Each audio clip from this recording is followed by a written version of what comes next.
You new to F&I?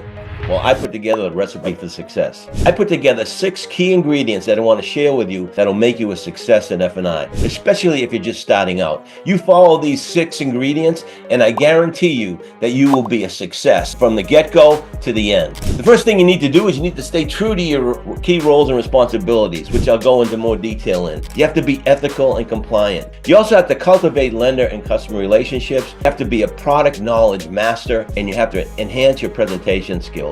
And one of the key things you need to do is you need to be able to manage your tasks, because it's very difficult to manage your time in that position, but you certainly can manage your tasks. Let's take a look at what I'm talking about. So the first thing, as I mentioned, is you have to stay true to your key roles and responsibilities. And you have 5 primary responsibilities. The first responsibility you have is to deliver the vehicle. That's your key responsibility. That's your number one. That's the first thing that should come to your mind, is to get this car on the road. You need to do everything possible in an upfront, honest, ethical, and compliant manner to get that car down the road. Because let's face it, everybody in that dealership is relying on you to get that car down the road. Doesn't matter the structure, doesn't matter the type of customer, doesn't matter who the sales consultant was. Your goal is to get that car down the road. The other responsibility you have pertains to ethics and compliance. You got to know what's right and what's wrong. And that takes a lot of research and studying. You know, you can't say, well, I didn't know, because you're still going to get that ticket. I didn't know the speed limit was 70 miles an hour. You're still going to get that ticket if you're going 90. The fact of the matter is, you got to know what's right and what's wrong. You also have a responsibility for what they call CIT. That means contracts in transit. Long time ago, I changed CITs from contracts in transit to cash it today,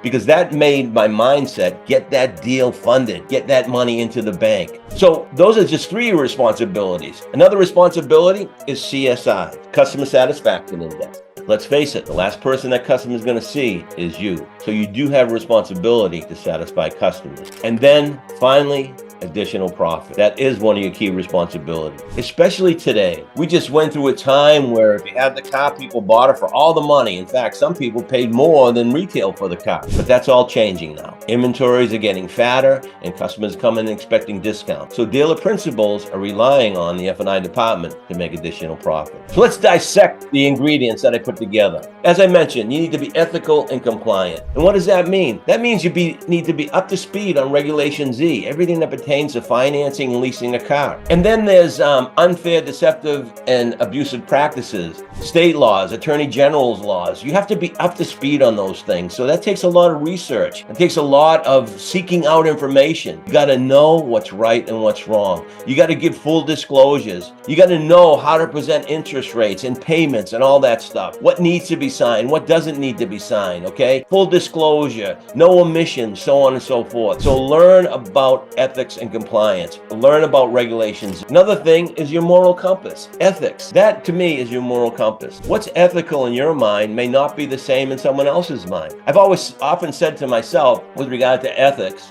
just because I have a right to do it doesn't necessarily mean it's the right thing to do. What you feel may be right, your customer or dealer principal or entire staff or the culture of your dealership may not feel it's right. So you have to really hone back on your moral compass. Realize just because you have a right to do it doesn't always mean it's the right thing to do. And then there's the red flag, has everything to do with ID theft. You have a responsibility to your dealership, to the people that are sitting in front of you, to protect their IDs. ID theft is rampant in this country, and that's a role and responsibility that you need to adhere to. So you need to be up to speed on all the laws, rules, and regulations that pertain to the red flag rules. And then there's the safeguard rules. NPI, non-public information. You have to keep it safe. You can't just be displaying deal jackets all over the place. You have to keep the customer's information, especially non-public information, safe. That's what the safeguard rules does. So you have to be prepared to lock things in a cabinet. You need to be prepared to lock your doors, shut your doors when you leave your office. Make sure that the whole dealership is compliant with regard to customers' non-public information. And then there's an adverse action notice.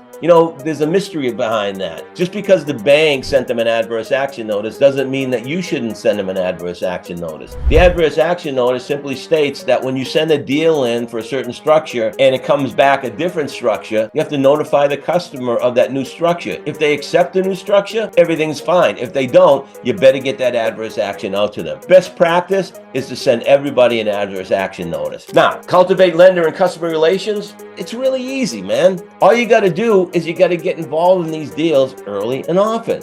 Don't just be like that old F&I manager, the guy that you replaced, or your partner who just sits and waits for things to happen. You got to get involved in these deals early, especially today with all the technology out there. You got to form a connection with that customer so that when they come into the dealership or they go into your office, you have that connection and you lower their apprehensions and so on and so forth. They lower their resistance. So it's really important in order to cultivate customer relations that you get involved in the deals early and often. With regard to lenders, you need to verify all the information that's given to you so that when you send it over to a lender, you're not blindsided. I mean, what if the income's not right? Or what if the time in the job's not right? And then you have to go through, what if Betty's an Elizabeth or Bobby's a junior, or they haven't lived at that address for a couple of years? And then you have to reprint all the paperwork. So you want to cultivate lender and customer relations, get involved in the deals early and often, form a connection with the customer, and review all the details of the deal. Gather information about your customer. The information gathering or the questions you ask your customer show that you've given your customer what I call the DIMTY, D-I-M-T-Y. Do I matter to you? You ask questions and the customer gets a sense that they do matter to you. That's how you cultivate customer relations. And you want to stay credible, you got to do a credit review with the customer so that when you send the information over to the lender, you have something to talk about. You know the facts, okay? It wasn't just thrown in there and then all of a sudden the lender calls you and says, hey, Gerry, I can't take that deal because the income is different from the deal that was submitted from another dealership. You want to have integrity with your lender, then you need to review the details of the deal. You need to do credit interviews or credit reviews when necessary. Review the credit application to make sure everything's right. One of the first questions you should be asking your customer when reviewing a credit application is, did you fill the credit application out or did the sales consultant fill the credit application out? If they filled it out, then it's probably true. If the sales consultant filled it out, it might not be true. And that's how you have integrity with your lender, is that you review the details of the deal so that you have confidence when you send it over there, and you have confidence when you rehash the deal, and the lender has confidence in you because they know that you adhere to this process. You adhere to this key ingredient for your success. And then there's be a product knowledge master. And how do you become a product knowledge master? Well, you review the product contracts. Don't rely on your agent partners or anybody else in the dealership. You should be the master of the product. After all, that's how you make your livelihood. Read the contracts. You need to know the ins and outs of every single contract, of every single product, what they do and what they don't do. You need to know their limitations. For example, guaranteed asset protection. They only limit to 125 or 150% of the vehicle's value. A lot of finance managers don't realize that. And they say they'll pay off the loan no matter what. That's not necessarily true. They'll only pay up to 100, 125, or 150. Read your contracts. Become product knowledge master, and you'll go a long, long way with both yourself, your customer, and your dealer principal. So enhance your presentation skills. So I like to say, plan, prepare, perform. What does that mean? That means that when you get a deal, you got to plan how you're going to present the products to the customer and that takes an introduction. That takes getting involved in the deal early, learning something about your customer, forming connection with your customer so you can prepare yourself better and perform better. It's really, really important that you enhance your presentation skills. Your presentation should be direct. It should be precise. You don't have to give a big pitch and exaggerate the products. Just keep it simple. I like to keep it real simple by simply saying that a vehicle service contract pays for mechanical electric breakdowns. Tire and wheel pays for damage to your tires and wheels when damaged by a road hazard. Key replacement pays to have your keys reprogrammed when they become inoperative. And then dent pays for a technician to come out and seamlessly remove those things of dents. Keep it really, really simple. Features only during your presentation, benefits after. So memorize and personalize word tracks. There's a number of word tracks out there. I've shared a number of word tracks with you. You got to make them your own. One of the unique things, you don't have to be unique. You have to be yourself. People buy from ordinary people. People buy from people who are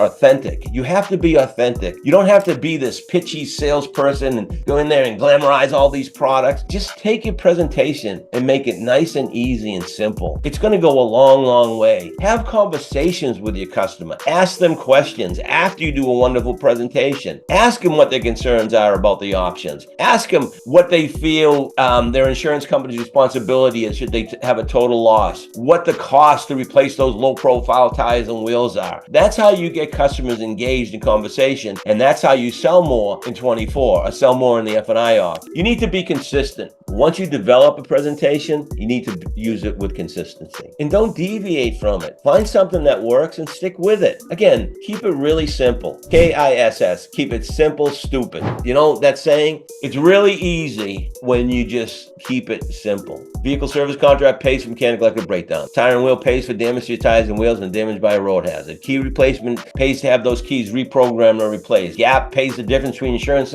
settlement and what you owe to the bank. All you got to tell the customer. And then when they say no at the end of your presentation, then you got to dig your heels in and start asking questions. What is it about the products that concerned you? Drive it to the money. I always say drive it to the money. Realize that the only reason or the only hesitation the customer has in enrolling in these products, purchasing these products, is because they don't feel they have the money or they don't see enough value in the products. So if you build too much value in your presentation, you have nothing to say at the end. So enhance your presentation skills by keeping it simple. Make sure that you plan, prepare, and perform before you even give a presentation. And then manage your tasks. You have to manage your tasks. Every day you go into work, here we go again. Plan, prepare, perform. When I first became an F&I manager, one of the first things that I learned to do is get into work early and stay in work late so that the next day or during the day, I wasn't putting out fires all day, okay? I handled all the minutia in the morning and before I left because I went in and had a clear head. When I sat with a customer, every clarity, that's what it's all about. You can't have all this stuff in the back of your mind because there's a lot of minutia. I mean, just think of those responsibilities I mentioned to you earlier. You got to deliver the car. You got to worry about CITs. You got to worry about compliance and ethics and compliance. You got to worry about CSI, all that stuff. And on top of that, you got to make more money. So make sure that before you start your day, you plan it, you prepare yourself so that you can perform that much better. You have to have really good organizational skills. And you can fake this, by the way, okay? You can hide everything in a drawer. People walk into your office, it has to be a sterile environment. You have to look like a professional. I often say lasting impression, LAST, look, act, speak, and think like a professional. That's what you need to do. If you're not that organized, learn how to become organized. Become an administrative master, okay? And then there's efficient, because the more organized you are, the better you plan and prepare, the more efficient you're going to be. And that's what it takes, man. Those are the 6 ingredients to your success. That's the recipe for success that I put together for you. Stay true to your key roles and responsibilities. Be ethical and compliant. Cultivate lender and customer relations. Be a product knowledge master. Enhance your presentation skills. Manage your tasks, and you will be a success. If you like what you heard, visit us at www.prodprep.com. Until next time, go get them.